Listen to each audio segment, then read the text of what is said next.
Hey everyone, so we've all heard it, right? Australian electricity prices are through the roof. We used to have the cheapest power in the world, and now we've squandered it. And of course, it's all because of the big push to We hear this stuff all the time. But is it actually true? The real story might just surprise you. Let's get into it. First up, are electricity prices really that high compared to other countries?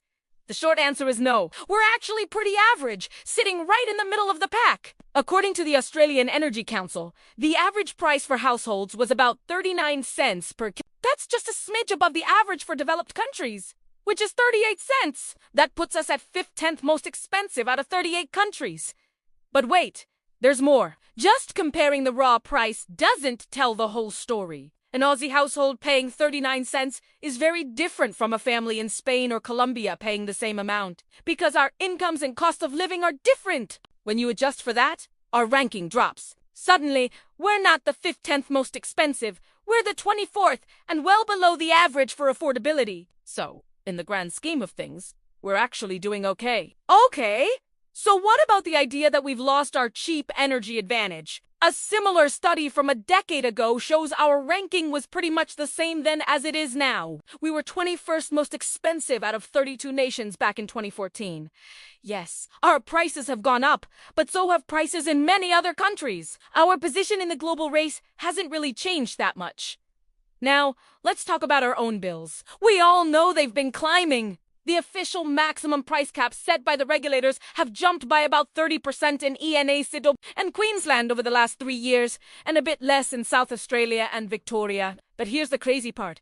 Thanks to government rebates, many of us are actually paying less on our bills now than we were 3 years ago. The Australian Competition and Consumer Commission looked at actual household bills. In NSW and South Australia, the median quarterly bill was actually 5 to 7% lower than 3 years prior. In Victoria, it dropped 17%. And in Queensland, generous subsidies meant some people went from paying a bill to getting a credit. Of course, without those rebates, the story would be very different. Our bills would have been up to 35% higher. So, why have prices been climbing in the first place? Is renewable energy the culprit? According to energy analysts, the answer is a clear no. The real drivers have been the rising costs of fossil fuels. For a long time, the price of coal was a major factor. But more recently, the single biggest driver for wholesale electricity prices has been the price of natural gas. Research from Griffith University found an almost perfect link between gas prices and electricity prices.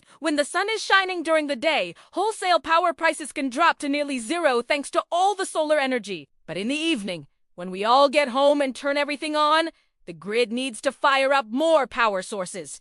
And the most expensive one to turn on, you guessed it, gas. So our reliance on expensive gas during peak times is what's really hurting our wallets. Network costs are also a big piece of the puzzle. Building out the new infrastructure for a modern, clean energy grid like big batteries and new transmission lines is costing more and taking longer than anyone hoped.